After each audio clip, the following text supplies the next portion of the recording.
Let us get going. Let us start this delicious, delicious lunch group. Welcome everyone on behalf of Plum, on behalf of Readings, on behalf of Julia. Welcome, welcome, welcome. So here we are in Melbourne. Julia and I are in lockdown 4. We're in the naughty corner of Australia, so to speak.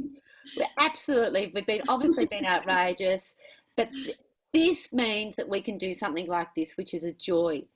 But here in the Kulin Nation, which is where Julia and I are both situated, we want to pay our respects to the elders, past, present and future. And I guess wherever we are in Australia, we have to absolutely accept that we're living on stolen ground. This is not our land. We're incredibly privileged to be here in this beautiful, beautiful country. Even if we're in lockdown, this is the time of stories. This is the time of memories. And we really hope that today we can add something to your life. Now, it is my pleasure to introduce you to Julia. Now, you probably know her. You probably know her because of her very first cookbook, Ostro. But now we're going to be celebrating a year of simple family food.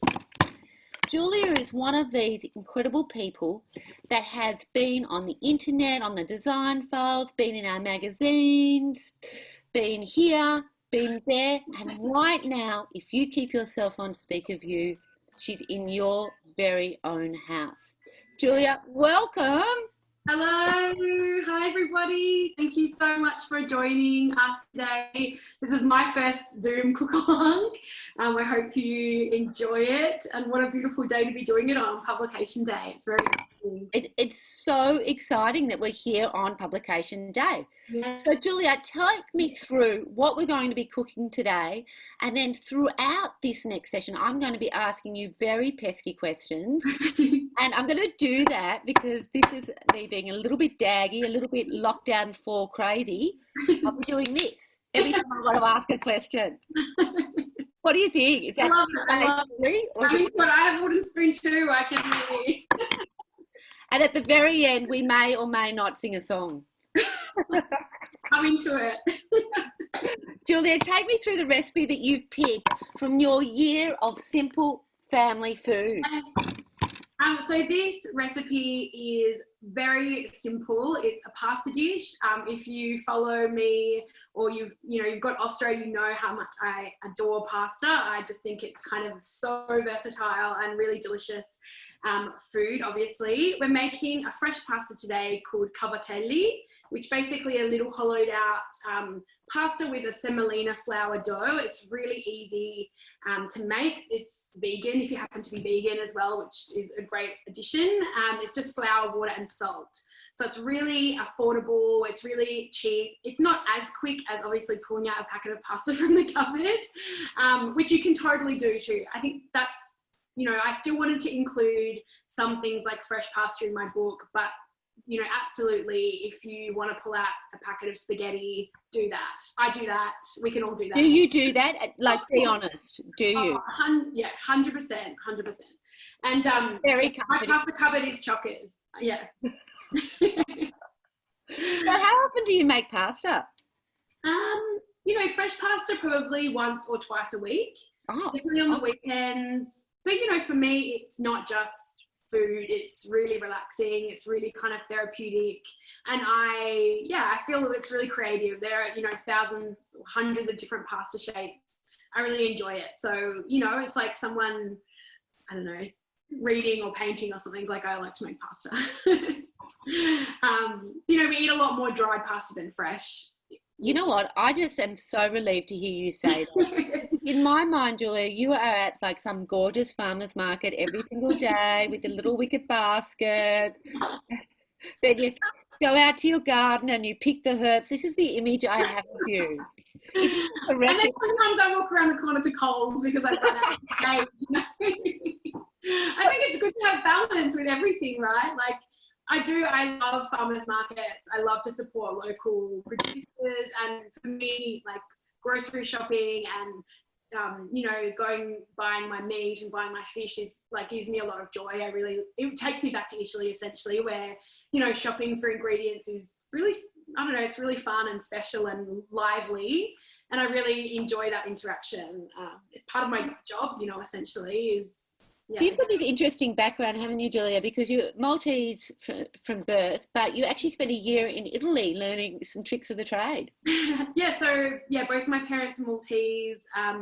I went to Italy as an 18-year-old for a holiday and then completely fell in love, came back to Melbourne, left university, and then went back. I spent probably about 4 months in one stint as an au pair in the Tuscan countryside, which was incredible. It was life-changing.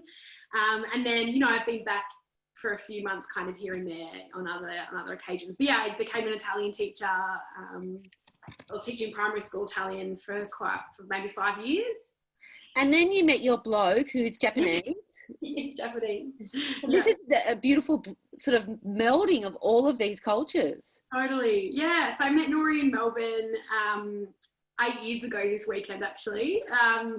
Yes, we met 8 years ago and slowly started to kind of dip my finger in, you know, Japanese cooking, which was something that I really enjoyed to eat, but I never really had the confidence to cook. Like I didn't really understand it. I didn't really know the flavors behind it. So it's been a really nice journey kind of, you know, Italian food's always been really familiar. It's quite similar in some aspects, especially Southern Italian food to Maltese cooking. So it felt really familiar and I kind of, you know, felt like I had a handle on it really quickly, whereas Japanese food's been a longer journey. But, you know, the recipes in my book, I wouldn't say they're, you know, traditional. I don't think you're going to find them as they are in Japan because they've been adapted to how we cook them. I love that you've got a breakfast recipe in there, yes. Breakfast that you have on the weekends. I love that. Yes, which is my favorite. Like that was so special when Nori would make that, like the tamagoyaki, the rolled egg omelette, soup, salmon, rice. Yeah, delicious. So let's get going on this cooking. Let's do it. Okay, I'm just going to have to get Nori. Can you get me some water, warm water in that jug? My assistant in the kitchen. Yeah, the sous chef over there. Yeah, my chef. So I know some people won't be making the dough, which is totally fine, but I'm going to go through it anyway because it's such a good kind of thing to have in your back pocket, I reckon. It's a really good thing to be able to make. It's super cheap, you know, like one packet of flour is like $4 and it feeds 10 people. Like you can't get much cheaper than that. I think when you're feeding your family, like that matters. So this serves four people, this recipe. And so I've got 400 grams of the semolina flour, which is a reground durum wheat semolina. It's not the kind of coarse semolina that you find in the supermarket that you make for like the Greek puddings and, you know, you might dust on the outside of bread. I'll try and get a little bit closer. It's really fun. It's just kind of like, yeah, really mellow yellow. Thank you. Has it got a smell, Julia, at all? No, I wouldn't say so. I think like once it's in the dough, it has a very distinct pasta dough smell. Yeah.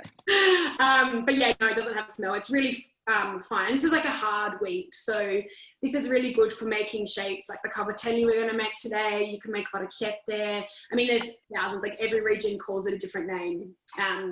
Yeah, so it's really versatile. And this is a flour from Naples. So you can buy it, you know, your IGA or whatever they sell it. It's Cookbook is the brand if anyone's interested.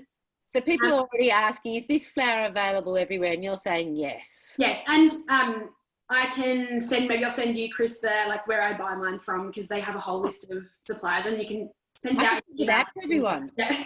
Yeah, I love that. So it is a little bit harder to find than 00 flour, which you can find in supermarkets now. But I think only time, you know, it's only going to take a bit of time. You know, 5 years ago, you couldn't get that flour in the supermarket. So it'll slowly infiltrate, I'm sure. Yeah, Italian delis definitely, specialty grocers and things like that. Online, which we're all kind of doing now. We're all online. Oh, yeah, so, Julia, there you go. You've got your flour in the bowl. Now what? Oh. There we go. That's all right. Okay.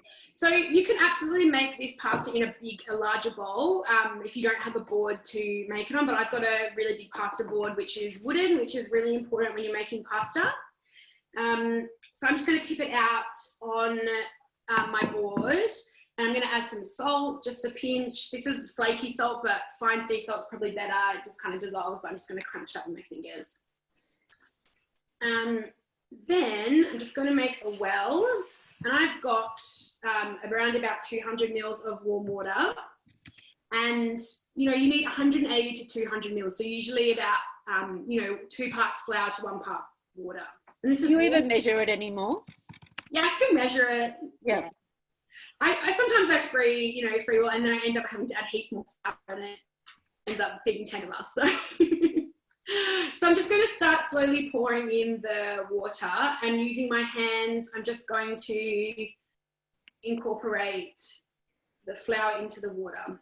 And it's going to be like a really... Can everybody see that? That looks fantastic. You're making a bit of a well there, aren't you? Yeah, well, and if you do this in a bowl, you just kind of make a well at the base of it. And we're just going to slowly add the water in. And you can do this in a food processor if you're so inclined. I just hate washing up. So that's the thing I really don't like about cooking is the washing up. So I avoid, you know, using too many things if I have to. And are your hands getting absolutely crazy? They're getting sticky. Yeah. But as soon as we finish, you just put a little bit of flour on and rub your hands together and it will come off. You can use a fork, but whisking water with a fork is a bit like, I don't know, whisking hair, you know, there's nothing to grab onto. All right, so we're going to, so we've kind of almost used all the water. I'm going to add the rest, and I'm going to stand up a little bit. You can still see me. Absolutely. All right, I'm just going to grab, there's a bit of flour kind of on the base of the board. And then we're just going to, see, this comes off really easily. And that's your little pasta scraper right there, isn't it? Yeah, little pastry pasta scraper, which is, you know, it's not essential, but makes life a bit easier. Just going to get all of the water. I'm just going to start kneading it together. And it looks really dry, but as soon as it starts hydrating, it's going to all come together. You've been teaching how to make pasta for quite some time now, haven't you? Yeah, quite a while. You know, I learned, gosh, when did I learn? Maybe, 10 or 12 years ago I learned how to make pasta. Yep. When I was, living in Tuscany, the nonna lived next door, Nonna Carla, and she was from Piemonte, which is quite a well-known region for making filled pasta. So like agnolotti au plin and beautiful, like really rich tortellini egg doughs. This one is more like very Southern Italian, you know, it's when you think about Italy and the kind of economic side of things, you know, Southern Italy is usually more kind of agrarian and a little bit, traditionally a little bit poorer. So, you know, water, they didn't really have lots of eggs kind of laying around. So I'm just going to scrape off. If it's a bit dry, you can add more water, but I don't have any extra water here. So I'm just going to scrape this extra dry dough off. And then is there a reason why you use the wooden board rather than a marble board or a stone or... board? You know, we added like we added warm water to the dough to kind of help relax the gluten to make it easier. And similarly with a wooden board, it creates warmth. So if we went for something like marble, which is awesome for pastry because the butter doesn't melt, the wooden board with pasta just helps keep it warm. So we want to really work it here. And the wooden board is great for when we're shaping it because you get all that texture. So I'm going to have a bit of a workout. Look at you, but look at that. The board seems clean. Yeah, it's all nice and clean. That's happened within minutes. That's happened within 5 minutes you've done this. And I kind of, with my book, I wanted to challenge the idea that, you know, simple always means fast, which I don't think it does, you know. Some things like this is really simple, but it just might take a little bit of time, but I don't think they're kind of synonymous, with each other. I think that's taken less time than going to the shops and buying a packet of pasta, actually. No, I think so. It has. It really has. And then you just need to knead this for, you know, a good kind of 10 minutes, actually, but see how long we get. If you've got kind of, I know some people struggle with like the wrist side of things, like when I do my classes they get really sore wrists, so you just kind of wrap it up and leave it for 10 minutes and then come back and it'll be a bit more relaxed and you can kind of go for it again. Yep. I'm not going to bore you by kneading this for 10 minutes. I'm going to really? It's not that boring. It's actually quite enjoyable watching someone as beautiful and as you just kneading away. I find it very therapeutic. So like the board's completely clean. My hands are perfectly clean. And you would just keep kneading this until, you know, it's quite rough still. You really want it to be nice and smooth. And you always want it to knead it into one direction. So if it helps, you can put your thumb in, knead it over, thumb in, knead it over. Just to kind of help it create that nice smooth texture. Fantastic. And I would just cover this with like an upturned bowl, but you know, you can wrap it in cling wrap, obviously. But if you want to avoid the plastic, we just kind of cover it like that for half an hour. I've got one I prepared earlier. And the reason that you keep it sort of waiting for a while is just to let everything relax so that you can stretch it out properly. Is that right, Julia? Exactly. Yes, exactly. So now that just needs to relax for a little bit, and I think we'll get the sauce going. Go on. So we get the sauce going, and then we'll come back to the dough. Because I know probably people are catching up and things, but we just kind of keep motoring along, I think, because I can't really see how people are travelling. Right. Some people are saying that their dough hasn't formed into a complete ball. I say keep kneading, keep going, right? Because the thing with pasta dough is it really does need the gluten to be stretched out to kind of relax and knead it. If you feel like it's not coming together because it's dry, absolutely like sprinkle more water. You just don't want to pour a whole amount on the outside of a kind of an almost formed dough. It kind of goes a bit like soapy, you know, when the flour becomes a bit cloudy. So, you know, if you've got a spray bottle with water, or just like sprinkle some water and just keep kneading it. Julia, who taught you? Who was the very first person that you made pasta with? Yeah, interesting. My auntie Rose, actually, when I was probably like 5 years old. Maltese pasta, which is, you know, probably closer to this than the Italian style pasta, but we have, you know, what I kind of grew up eating is a filled pasta called ravioli, which is the Maltese version of ravioli. So I remember being, you know, have always loved cooking, and yeah, I remember being at like a family function and I would always find my way into the kitchen, and that's who I learned, really, like who I first saw and kind of experienced that through. But definitely. Your mum was an enormous supporter of you cooking. No, I noticed in the acknowledgements of your beautiful new cooking, you say, thank you for spending time with me in the kitchen. Thank you for taking me to restaurants. Yeah, I mean, she really, you know, she was like a single mother. She really worked super hard to, you know, kind of give me that opportunity. She bought me cookbooks after cookbooks when I was, you know, a teenager. Actually, there's a story in Good Food today about the influence of cookbooks, and I was talking about the first cookbook kind of that I had, and that was the River Cafe Too Easy. Oh yeah. With the yellow, is that the yellow cover one? White with kind of blue and yellow writing. Yeah, that's right. And yeah, my mum just really encouraged, and I just loved it. You know, I did food tech in high school, and yeah, loved it forever, which is, it's nice to be able to, you know, write cookbooks now. It seems incredible. Is this something that you grew up wanting to do? Or when No, not at all. I mean, no, not really. Like I'd planned to do something in hospitality or cooking, but you know, the idea of becoming a chef felt really terrifying. Because I just the hours, the men, the anger. No, very calculated and very, just felt like, you know, as an 18-year-old girl, like it just felt really out of reach. But I mean, that was my plan essentially, but then I ended up kind of U-turning and doing an arts degree at Melbourne Uni. So I studied politics and Italian. Why not? You know, why not? Covered in flour. Why not? So I just didn't really have plans. I mean, and then I went into teaching. So taught Italian, and kind of I've always cooked on the side, and it's kind of organically, which is nice. So I know that you sort of came to fame through the incredible use of social media platforms, really. Like you started putting your sort of creations onto social media, Yeah. and then it took off. Can you take us through a little bit of that journey?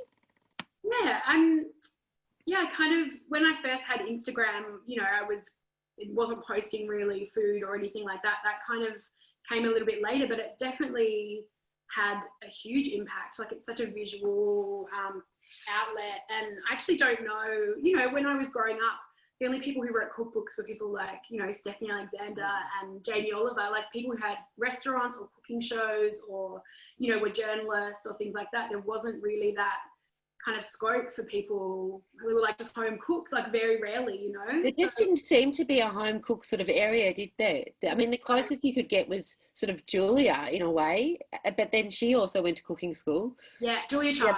Yeah, Julia Child. Yeah. Yeah, totally. So I think, you know, it took a while to, like, I guess, find my style or whatever.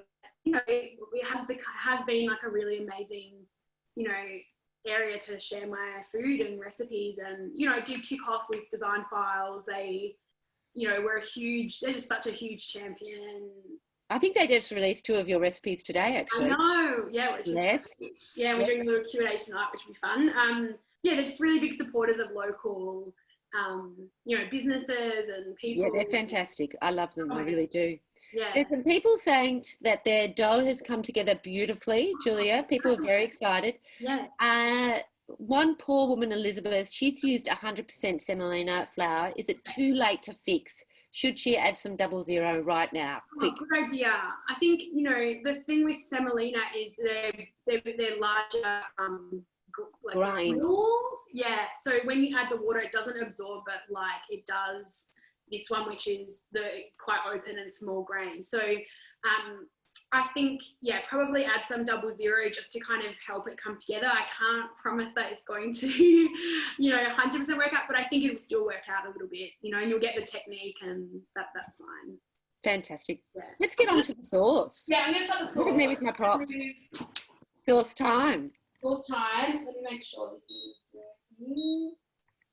I need nori. It's like an induction. So my actual stove is like a 1950s, like enamel, tiny stove, and that's in the kitchen. So we're out here. Thank you, Nori. Look, I think one of the things that we've all learned during this pandemic is to be in each other's houses in a very relaxed way, haven't we? Totally. Like, there's no point pretending that we're doing anything other than just being 100%. The best that we can in our home. So for the sauce, I've just added in 3 tablespoons of olive oil, which, yeah, I mean, I feel like a lot of recipes say like 1 tablespoon, but you always need 3. So 3 tablespoons going in, and we don't want it to be super hot. We want the oil to be warm. If you put in hot onions into a hot oil, they're just going to burn. And like, we're not making, you know, barbecued onions. We want really soft, beautiful carrot, like. So no sort of sizzle. Now, people are in love already with your oil decanter. Where did you get that from? This I bought. I'm in love with it too, but it was literally from IGA in IGA on Sydney Road. What's it? Javasi, if you know Javasi's. I do. Foodworks, Javasi, thanks, no. And it was like an Italian, like a Calabrian oil. And I was like, oh, because I really needed a decanter, and the oil came in it. So I bought the oil. You literally just bought it because of the packaging. Yes. And it was so handy. Like, it's got a cork, like a kind of a non-corky cork, like a plasticky cork. So it lasts. So I've got 1 brown onion, finely diced. So I'm just going to add that in. You can kind of hear it sizzle a bit. Sorry you can't see the pan, but I can just talk it through. So your first cookbook, actually talking of packaging, won a whole lot of awards for being just so beautiful. Yay! My first baby, my baby. Yeah, I mean, I was just, you know, it's been such a different experience because, you know, when I released Ostro, I didn't have any expectations, you know, like I feel like no one had expectations of me. It was quite liberating, you know, in a way. Yeah, like I put it out and it was a real kind of, I did it for myself essentially, you know, like I really wanted a and the publishing team, like Mary and Claire and the whole team, are just incredible, and they had so much trust in me because I really wasn't, you know, I wasn't anybody. So it was really amazing to... You were actually someone. I remember you meeting that publishing house for the first time, and you actually already were doing some pretty incredible things, and you were so passionate, Julia, that you knew what was going to work. You totally. were doing enough research. 100%.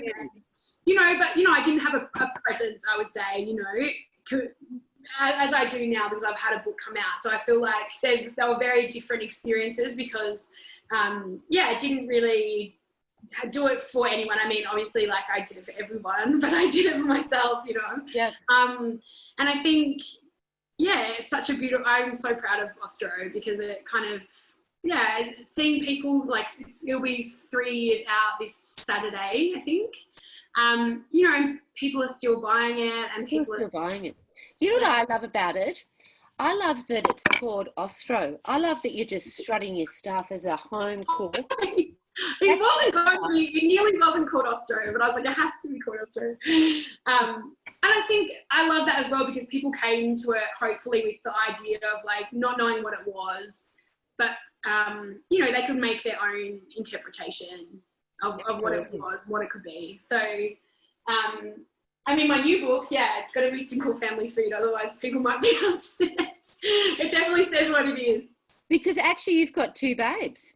I know, yeah. Now, I mean, honestly. 2 babies, 2 and 2. I have 2 real babies and two book babies.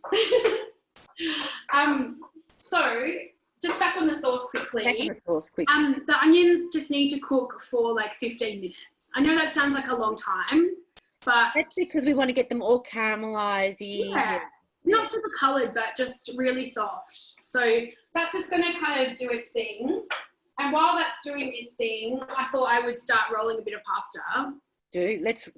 Let's roll, Julia. Let's roll. So if you've just done yours, it will kind of need a little bit more time to rest, but you can give it a go with a little bit. And by the time, especially if it's your first time, by the time you start, the big bit of your pasta dough will be ready. So it depends how fast you're up. The biggest thing with pasta dough is you want to keep it covered. So only work with the amount that you absolutely need or you think you can work within a short space of time. As soon as it starts getting dry, it's really hard to roll out. So if it does do that, just kind of keep a bowl of water and dampen your hands a little bit if you feel like it's getting dry. Yeah. But you do want to keep it covered. So I'm just going to cut off some of the dough. This is what I made, an hour ago. So it is a lot softer, but I just want to kind of demonstrate and then people can, it's super easy. It's really easy. So I've got my dough. It's like, if you can do Play-Doh, if you can make Play-Doh. Have you been making Play-Doh with your 5-year-old son now? We're 5 tomorrow. Yeah. Yeah, it's a big week. I'm gonna go make some like dinosaur cookies after this or something. He'll be 5 tomorrow. I buy Play-Doh. I hear it's just flour and water. Yeah, no, I have made it a few times, but it wasn't super happy with my colorings. I didn't really have any bright food colorings. It was all very I did beetroot and it was pink and very pale. He wasn't really into it. Yeah. He wanted the bright. They want the fluoros. They want the fluoro colours, yeah. And what's it like being in lockdown with the two babes, one in your arms and one running around your feet? Yeah, it's a lot. I think anyone will tell you, 2 young kids in itself is a lot. But, when kinder's finished, kinder's not on, I have a 7-month-old, I'm I have a job, trying to write recipes and, it's tough. It's a big job, but we'll say, last week I had a cry, but that's all right. It's been hard. As you keep rolling, I'll tell people what we were talking about. Down here in Melbourne, we're halfway through our lockdown, our second lockdown, and Julia and I thought that perhaps last week was the week that the whole of Melbourne cried. This week, perhaps there's a bit more acceptance and we're all feeling a little bit chirpier. But last week, I think, was a bit of a breaking point for all of us. I really haven't spoken to anyone that didn't cry last week. I know. And I just really, I think time has kind of like blurred into one. And I really didn't realise that we were not halfway through. That's right. I was like, come on. Everything's fun. I've had the book to look forward to, which has really been, you know, a really positive thing. And I can't wait to see everyone cooking from it. So that's exciting. So today is the very first day that it hits all of the book shelves. Yeah. Your book. I mean, it's quite a day. It's quite a feat, isn't it, that it would come out in the middle of all of this. And yet here we all are, Julia, right around your kitchen table. It's such a treat. It's so nice. Like, yeah, to have it come out during this time, I think it's just been, super lovely. And I really hope it kind of brings, you know, a bit of comfort and joy and a distraction. You know, cooking often is such a distraction for me anyway. I love, you know, if I've had a big day or, making something you know it's going to work, you just kind of, you've got a reward at the end. It's really satisfying. It's quite therapeutic, isn't it? And actually, it's something that you can join in with the kids if you need to. Exactly. I know someone said to me, I'm like, you know, I'm a trained teacher, and someone was like, you homeschooling? I was like, we're cooking a lot. We're baking a lot and cooking, but so I need to still going. I'll just quickly show people that I've cut them into. Is that quite clear, or should I come? It's very clear. It's very clear. Right. Little pieces like this, so a little rope, and then all that's left to do is you want to put it down on the board. 2 finger, so Cavatelli, you can have 1 finger Cavatelli, 2 finger Cavatelli, 3 finger Cavatelli, you know, it depends how long and big you want them. But essentially what you want to do is you want to create an indentation for the sauce to kind of catch. So we're going to push down and then drag back. And it creates this just kind of hollow. So people are asking, how thick is that roll? Like how? 1.5 centimeters. You'll figure out, like, this is thick. You know, the thing is with this, it's not like gnocchi, you know, it's not going to be light and pillowy. You don't want to make these massive kind of pasta because it's just flour and water. They're going to be like dumplings. So I think the smaller and thinner, the better, because it means that it's just going to be a little bit more palatable. But this pasta is really chewy. Like, it's not going to be silky like a tagliatelle or something from northern Italy. This is like robust. This is Is this the type of meal that you might cook on a Tuesday night? Is this a typical sort of family meal for you? Yeah, definitely. Maybe not the fresh pasta, but, you know, the sauce, sure. Like, pasta's kind of my fallback, definitely. And it's got sausages, which are really, really flavorful. They kind of take all the work out. You know, instead of making meatballs that you have to add lots of things, you know, sausages are already seasoned. And what I do is I just split them with a knife, take out the meat from the casing, and then it's just so much flavour already. So you're winning there. It's got tin tomato, like all these kind of staples, cavolo nero, which you can substitute for silver beet, spinach, any kind of greens that you would put in a pasta can be added to this really easily.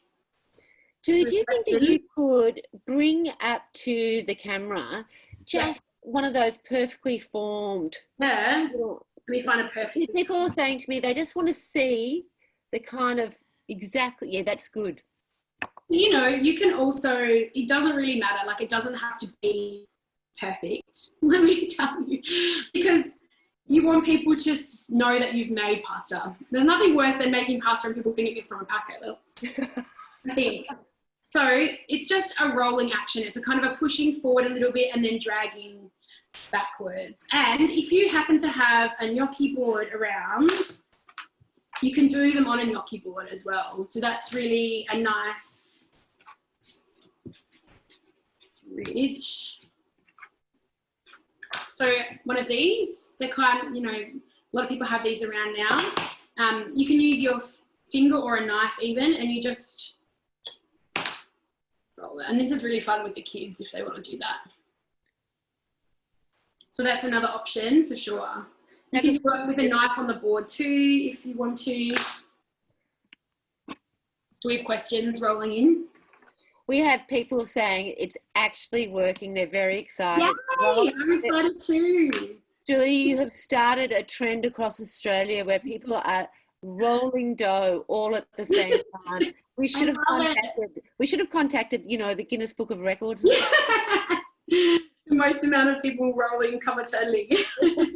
And you know, it's going to take around, it would probably take me around half an hour, 20 minutes, half an hour to roll 400 grams of pasta. But, you know, if you get a few people, that's like 15 minutes or 10 minutes work. Like, it's not, I think it's about shifting your mindset. I think this lockdown for us anyway has done that a little bit about, you know, what is time? These existential questions. You know, that's basically it. And I've got some that I've already done. My onions are ready. So once your onions are Once your onions are good to go, then do you add, what do you add? Am I adding the garlic? Mm. Oh, so you don't put the blood? Yeah. No, garlic burns quite easily. So I add it just at the very end, like after I've done the onions. I'm going to add a little bit of chili, which you can absolutely leave out if you have cooking for kids or you don't want to add chili, that's fine. I've got some sage leaves, which, you know, you can substitute with rosemary, with oregano. You could put basil. This is a winter dish, so I've got sage. That's going to go in. So can you freeze the pasta dough afterwards? Could you do that? I wouldn't personally. This is kind of one that you want to make and then eat kind of soonish after. So a few hours, just the longer it dries, the longer it takes to cook, and it can become quite gummy. Yeah. When you eat pasta dough, the pasta that's from the packet, it's been commercially dried by a manufacturer. It's kind of a different process. So I would just cook and eat.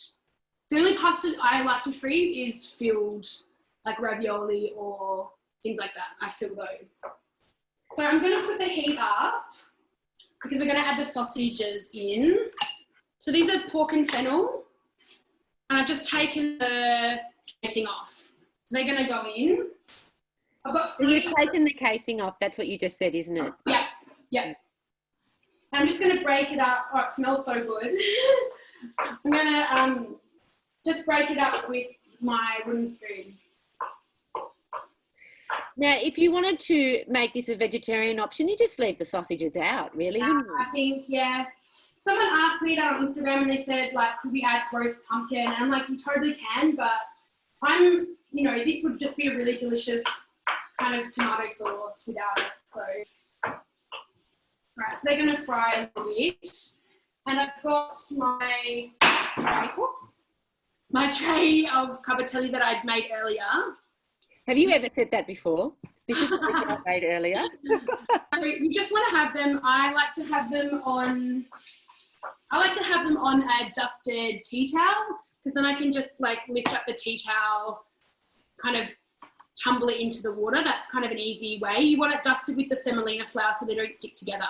But once they're dusted, they're not going to stick. So yeah, they look great. So amazing. So good. All right, we're almost there. Once the sausages are brown, which they kind of need maybe 4 or 5 minutes, Julia, then you add the tomatoes and simmer that. Just a can of tomatoes? And yeah, I like whole peeled tomatoes because they have less water, I find, than kind of whole or kind of chopped ones. These are some Manzano ones, which are a particular variety, but they're like 50 cents more than the other ones. So I like these ones. They're really, beautiful. And I like the cans too. I like the way they look. Me too, yeah. I've actually got big ones. This one was going to be my my laptop stand, but I went for some cookbooks instead. I put holes at the bottom and put my herbs in them. Plant my herbs. Hey, Julia, this is something that's got nothing to do with cooking, but actually 3 people have asked this now. Everybody is loving what you're wearing today. And they want to know where you got your skirt from. The skirt's Lee Matthews. Yeah. I love Lee Matthews. You know what? You're rocking it. You're absolutely rocking it. I personally are in the same clothes that I've had on now for about 5 months, but Trust me, I like you. Yeah, I haven't gotten this dressed up in a long time. A long time. Okay, so I've just added in the tomatoes, and I'm just going to break them up as well. Once the tomatoes are in, we do want to turn it down a touch. Okay, work that out. And then we're just going to let it simmer for, 5 minutes, just or 10 minutes to make sure the sausages are cooked. If it's so what would you drink with this? What type of wine would you be drinking with it? Wine. Any type. I seriously was going to open wine. We just drink red wine. Something raspy. I'm not sommelier, Chris. I need to probably maybe a Sicilian nero pasta or something. I don't know. Fantastic. Well, I think in lockdown, pretty much whatever you want. Whatever is going. No. So the tomatoes are in, and then if it starts to dry out, and it will as it kind of simmers, what you want to do is have your pot of water on the boil ready for your pasta, and use that water, which you will salt really generously. Just kind of have a ladle on hand and just add a little bit of water if it dries out. Yeah. Same goes when you cook the pasta. What you want to do is cook the pasta. This needs about 3 or 4 minutes. We might pass it to Nori. Thank you. Cook for about 4 minutes. Taste it. It should be chewy but not chalky. So there's a difference, when you bite into pasta and it's kind of got that white interior. You don't really want that. You want it should be chewy. It's not it's not a delicate pasta at all. So you cook that for about 4 minutes. We're going to add it to the sauce, and then make sure you keep that starchy water. So what's going to happen is that the pasta cooked in. So what's going to happen is it's going to kind of make the sauce, it either makes it, thins it out a little bit, or with things like alla gricia, which is a kind of a Roman pasta dish, it will help kind of thicken the sauce. So it's got 2 different functions, but never ever throw your pasta water out. That's the key, isn't it? You need it. Do you know that, Julia, you can also use your cold pasta water if your living pot plants in your house are starting to droop a little? Oh. Yeah, pop a little bit of your leftover cold pasta water in it, and that starch just picks those leaves right on. Someone said the chow, that's from you. Okay. That's my top tip for today. Tuesday top tip. I love it. Almost forgot the cavolo nero. That's going to go in now as well. Yeah, that doesn't need very long to cook, does it? No, and it depends. Some people like it a bit more wilted, but it doesn't need a whole lot of time. This is quite a bit actually, probably a bit more than I need. I'm just going to add that in. So when you put those sausages in, you didn't cut them up. You just took the casing off, didn't you? Casing off, and then just kind of broke them with a wooden spoon. You can, you could roll them into meatballs if you want to do that. If that is your thing. And this sort of dish, this is perfect for a family. So when we're talking about a family, is this perfect for a family of 6 or a family of 4 or a family of 2 with my appetite? All of the above, no. I think, you could absolutely stretch this sauce as well. Add another tin of tomatoes, put a bit more pasta water and add extra pasta. 100%. It would, stretch to 6, even 8 if you want to. I would, portions are really hard when you're writing cookbooks. They're very subjective, and, I suggest 320 grams of dried pasta for 4 people, but for a lot of people that might be not enough. I've got to tell you, that's not enough for me. But, add more, that's the thing. And I think I said it in Austro and I said it in this book again. This is just a guide. This is, how I do things. But once it's in your home, it is absolutely yours, for the taking. And change it, substitute things. I think that is what makes cookbooks really special, is that, the author isn't going to come knocking on your door. No, you're not going to have this chance, friends out there. In your kitchen right now. These sort of opportunities don't happen so often. No. And a couple of people have asked whether or not you use a bit of balsamic vinegar to go in with your tomatoes. Is that something that you do? I sometimes put a little bit of balsamic vinegar, like not anymore. Yeah, maybe like in the ragu at the end, like more of a long, slow cooked sauce to kind of brighten it up, or a bit of red wine vinegar. But I find if you have good tomatoes, it's kind of that sugar, the same role as sugar. If you have good quality tomatoes, I don't think you need to. But, if you want to, yeah. And do you put in sort of salt and pepper, or because you've got those lovely Italian sausages, they're sort of the spices that you need in one? I just put in a little bit of salt, and I'll taste it towards the end. I'm not a huge pepper person. Like, I consider pepper as a spice. So I learned that in Italy to be thoughtful, even with garlic and onion. I don't often cook with garlic and onions together. I think they have kind of their role, and pepper it brings a different, it changes the way things taste. So I definitely always cook with salt, unless, I'm using something like anchovies instead. But I haven't added pepper here because sausages are usually quite peppery. Yeah. And my sauce, I don't know about everyone else, but mine's looking very ready, which is great. So just so that we can just recap on that. Yes. So you've cooked your onions for, let's see if I can recount it. You cook your onions for sort of up to 15 minutes on a very slow cook. Correct. You then add your garlic so the garlic doesn't burn, because garlic burns quickly. That's something that I've learned today from you, Julia. Thank you so, so much. So high sugar, yeah. And then try and get a brand of tomatoes that's the whole tomato in the can. That's a really high quality. It's worth spending 50 cents more just to get a gorgeous, gorgeous can of beautiful, robust tomatoes. Oh, but before you put in the tomatoes, you do the sausages. You've got to put those sausages in. You've got to take the casing off the Italian sausages, and then you've got to throw them into the pot, and you've got to warm them up, and you've got to heat them through and mash them up around. Right? Right. And before that, even chili. But, any herb or whatever. The chili, the sage, people are saying, yep, great. They're onto it. And then they're onto you. The sausages, and then the sausages, and then the tomatoes. Thank you. And here it all is. Sausages, tomatoes, and then what I'm going to do is I'm going to add my pasta, which was cooked. So Noy's just cooked that for me. I'm going to add that directly to the sauce. Was that quite hot? Thank you. I'm going to turn up the heat a little bit and add some pasta water. So about half a cup of pasta water, but just, use your wits a little bit, your instincts. So it depends, if it's really dry, you could just keep adding more. Do you add something? Yeah, thank you. All right, I'm just going to read out this message that we've just received, Julia, because this might be my favourite.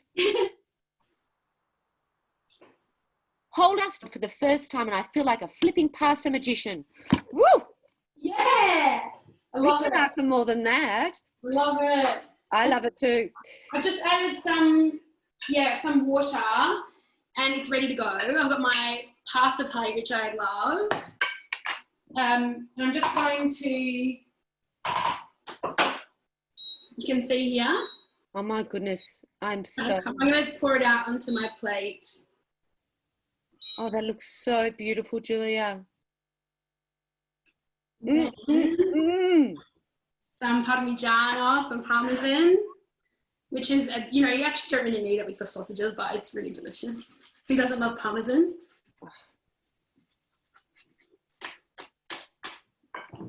And, I didn't even use all the pasta actually, and it's like a lot of food. It looks absolutely amazing. I hope that all of our friends out there have got something that looks just like this, or something similar. Something similar. Something similar will do us. But this is like, if you fed this, like Haruki loves this kind of food. I think kids love it. Adults love it. My family food is, delicious, simple, easy. This is such beautiful, beautiful food. And all of the recipes in your gorgeous cookbook are as simple as this, aren't they? Yes, yes, definitely. But there are, as I said, there are ones that, might require a little bit more time, but I don't think, necessarily difficult. So I think, it's about having things for the weekend, but also things for the middle of the week, and you know, something for everyone. Yeah, definitely easy. Julia, congratulations on this beautiful second cookbook. A year of simple family food. What an incredible treat to have you with us today. Friends out there, I've got to be honest with you, Julia is one of my favourite women in the entire world, and you can all see why now. My friend, thank you so much for doing it for us. This cookbook hits the bookshelves today. Today is the day that it's out and about. Please do purchase it. It's going to make this time so much better, I promise. But also, the recipes are so easy and they're so delicious and so good. Julia, you write like you talk. You write from the heart, and these recipes are from your beautiful, beautiful heart. Congratulations, darling. Thank you so much. Thank you, everyone, for joining us. I hope you have a delicious lunch. I hope you enjoy the book. See you later, everybody. Thank you. See you later. Thank you.